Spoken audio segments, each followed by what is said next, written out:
नरक कौन जाता है और किस पाप के कारण नरक जाना पड़ता है। तो मित्रों, आप हमारी कहानी में खो जाएं, उससे पहले आप हमारे चैनल को सब्सक्राइब कर लें और कहानी के अंत तक बने रहें। मुझे पूरा विश्वास है, वीडियो को पूरा देखने के बाद में कोई भी व्यक्ति गलत कार्य नहीं करेगा। देखिए, एक बार गौतम बुद्ध के कुछ शिष्य आपस में चर्चा कर रहे थे कि नरक कौन जाता है और किस पाप के कारण नरक जाना पड़ता है। अब जब शिष्यों के बीच में इस प्रश्न को लेकर के चर्चा तेज हो जाती है तो मामला बहस तक पहुंच जाता है और आपस में बहस शुरू हो जाती है। उसी समय पर एक शिष्य कहता है, चलो गौतम बुद्ध गुरुजी के पास चलते हैं, वही हमारी समस्या का समाधान करेंगे। इस प्रकार से सभी शिष्य गौतम बुद्ध के पास जाते हैं और उनको प्रणाम करके कहते हैं, गुरुजी, हमारे मन में एक प्रश्न है, उसका समाधान करने की कृपा करें। गौतम बुद्ध कहते हैं, ठीक है, तुम अपना प्रश्न बताओ। तो शिष्य कहते हैं, हम ये जानना चाहते हैं कि नरक कौन जाता है और किस पाप के कारण नरक जाना पड़ता है। अब शिष्यों की बात को सुनकर के गौतम बुद्ध कहने लगते हैं, तुम सभी मेरी बात को बहुत ही ध्यान से सुनना। देखिए, जो मांस खाता है क्रूर स्वभाव वाला होता है, शास्त्र के अध्ययन से रहित होता है, पराई स्त्री का अपहरण करने वाला होता है, ये सभी व्यक्ति नरक जाते हैं। शास्त्र में संशय करने वाला और वेद कर्म का त्याग करने वाला बैतरणी नदी में गिरता है। झूठी गवाही देने वाला, धर्म का पालन न करने वाला, चोरी द्वारा आजीविका चलाने वाला, बहुत ज़्यादा पेड़ों को काटने वाला, पत्नी का परित्याग करने वाला, विधवा के शील को नष्ट करने वाला, ये सभी नरक के गामी होते हैं। इसके अलावा जो स्त्री अपने पति को दोष लगा करके पर पुरुष में आसक्त होती है, ये सभी सालमली वृक्ष द्वारा बहुत यातना प्राप्त करते हैं और जब यमदूतों द्वारा पीटे जाने पर ये नीचे गिर जाते हैं तो यमदूत इनको उठाकर नरकों में पहुंचा देते हैं। जो व्यक्ति तालाब, देवालय, सार्वजनिक स्थान को नष्ट कर देता है, जैसे कि धर्मशाला इत्यादि, वो निश्चित ही नरक में जाता है। जो सार्वजनिक मार्ग को लकड़ियों से, पत्थरों से या कांटों से रोकते हैं, वो भी नरक को जाते हैं। दूसरों के दुख में प्रसन्न होने वाला और गायों की लड़ाई को नहीं रुकवाने वाला अथवा उस लड़ाई का समर्थन करता है, वो भी नरक में जाता है। जो हथियार बनाता है और उनका वितरण करता है, वो भी नरकगामी होता है। मदिरा पीने वाला व्यक्ति और वेश्यावृत्ति करने वाली स्त्री नरक जाते हैं। घर पर आए हुए गरीब व्यक्ति को भोजन नहीं कराने वाला निश्चय ही नरक में जाता है। इस प्रकार पापियों को बहुत सी यातनाएं दी जाती हैं। जो प्राणियों पर दया नहीं करता और उनके साथ बुरा व्यवहार करता है, वो भी नरक जाता है। जो व्यक्ति नियमों को स्वीकार करने के बाद उन्हें त्याग देता है, वो भी नरक जाता है। जो विवाह को नष्ट करते हैं, देव यात्रा में विघ्न डालते हैं, तीर्थ यात्रियों को लूटते हैं, वो सभी नरक जाते हैं। जो महापापी गांव या जंगल में आग लगाता है, यमदूत उसे नरक में पकाते हैं। इस तरह जलता हुआ वह पापी छाया की याचना करता है, तब यमदूत उसे नुकीले पत्तों से बने एक वन में ले जाकर के उसके अंगों को पत्तों से काटते हैं और उसे कहते हैं कि हे पापी, अब तुम इस नुकीले पत्तों वाले वृक्षों की छाया में चैन की नींद सो सकते हो। जब वो व्यक्ति प्यास से व्याकुल होकर के पानी मांगता है, तब यमदूत उसे खौलता हुआ तेल पिलाते हैं और उससे कहते हैं, लो पानी पी लो और खाना खाओ। खौलता तेल पानी से उनकी आंतें जल जाती हैं और वे जमीन पर गिर जाते हैं। फिर दोबारा खड़े होकर के वो कुछ कहना चाहते हैं लेकिन बोल नहीं पाते। इस प्रकार पापियों को बहुत सी यातनाएं दी जाती हैं और इस प्रकार पापी हजारों नरक की यातनाओं को भोगते रहते हैं और जब उनके पाप खत्म हो जाते हैं तो वे इस मृतलोक में आकर के पेड़ पौधों की योनि को प्राप्त होते हैं। इन सभी योनियों में घूमते हुए जीव मनुष्य योनि प्राप्त करते हैं और इस प्रकार नरक आए हुए जीव चांडाल के घर में जन्म लेते हैं।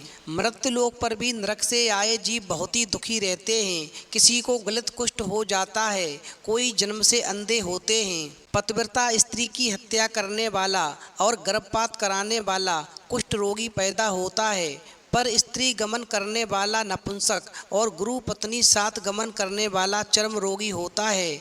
मांस का भोजन करने वाले के अंग अत्यंत लाल होते हैं, मदिरा पीने वाले के दांत काले होते हैं। योग्य शिष्य को प्रशिक्षण न देने वाला विद्वान बहुत रोगों से पीड़ित होता है। जो दूसरे को दिए बिना मिष्टान खाता है उसे गले में गंडमाला रोग होता है। शास्त्र की निंदा करने वाला पांड रोगी होता है। झूठी गवाही देने वाला गूंगा होता है। पुस्तक चुराने वाला अंधा होता है। गाय और विद्वानों को पैर से मारने वाला लंगड़ा होता है। झूठ बोलने वाला हकलाकर बात करने वाला होता है और झूठी बात सुनने वाला बहरा होता है। दान न देने वाला और आग लगाने वाला गंजा होता है। रत्नों का अपहरण करने वाला नीची जात में पैदा होता है। सोना चुराने वाला नख रोगी होता है। अन्य धातुओं को चुराने वाला निर्धन होता है। इत्र आदि सुगंध वाली वस्तुओं को चुराने वाला डांस बनता है।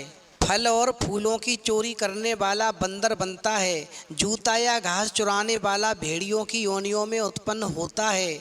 मार्ग में लोगों को जो लूटता है या आखे तक का व्यवसाय करता है वो कसाई के घर बकरा बनता है।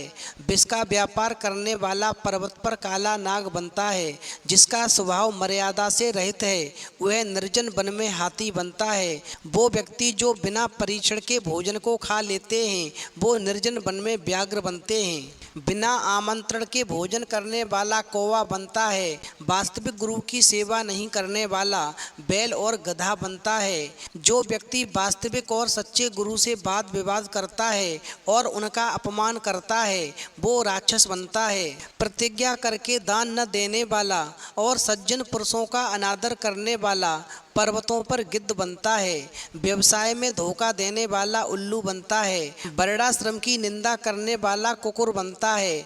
आशा को तोड़ने वाला, स्नेह को नष्ट करने वाला और स्त्री का परित्याग करने वाला सूकर बनता है।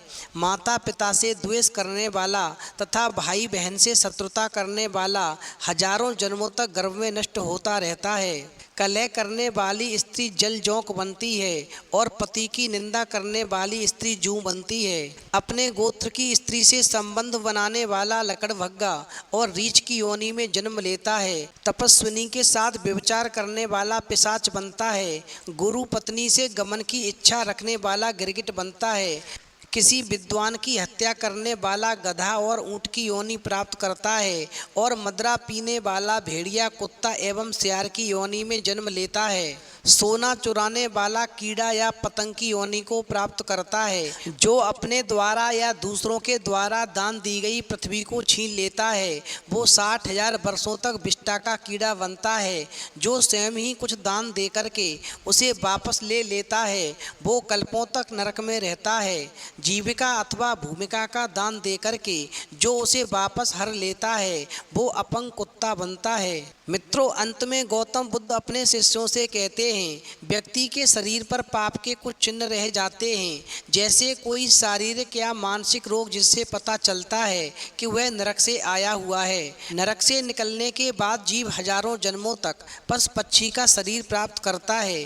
पक्षी बनकर के वो वर्षा, ठंड और धूप से पीड़ित होता है और पशु योनि में उसे बोझा ढोने पर दुख प्राप्त होता है। इसके बाद अंत में जब पाप और पुण्य बराबर हो जाते हैं तब उसे मनुष्य योनि मिलती है। इस प्रकार सभी प्राणी जन्म और मरण के चक्कर में पड़े रहते हैं और भगवान की माया से प्राणी ऊपर और नीचे के लोकों में भ्रमण करते रहते हैं। कर्म पास से बंधे रहकर कभी नरकों में, कभी भूमि पर और कभी ऊपर के लोकों में जन्म लेते रहते हैं। दान नहीं देने के कारण प्राणी दरिद्र हो जाता है और दरिद्र हो जाने पर फिर दोबारा पाप करता है। पाप के प्रभाव से नरक को जाता है और नरक से लौट करके फिर दरिद्र पैदा होता है। प्राणियों के द्वारा किए गए शुभ और अशुभ कर्म फल उन्हें अवश्य ही भोगने होते हैं। इसलिए हमेशा ध्यान रखना, सैकड़ों कल्पों के बीत जाने पर भी बिना भोगे कर्म फल का नाश नहीं होता। इसलिए हमेशा अच्छे कर्म करते हुए अपने जीवन का यापन करना चाहिए। तो मित्रों, यदि आपको ये वीडियो पसंद आई हो तो प्लीज़ आप हमारे चैनल को सब्सक्राइब अवश्य कर लें।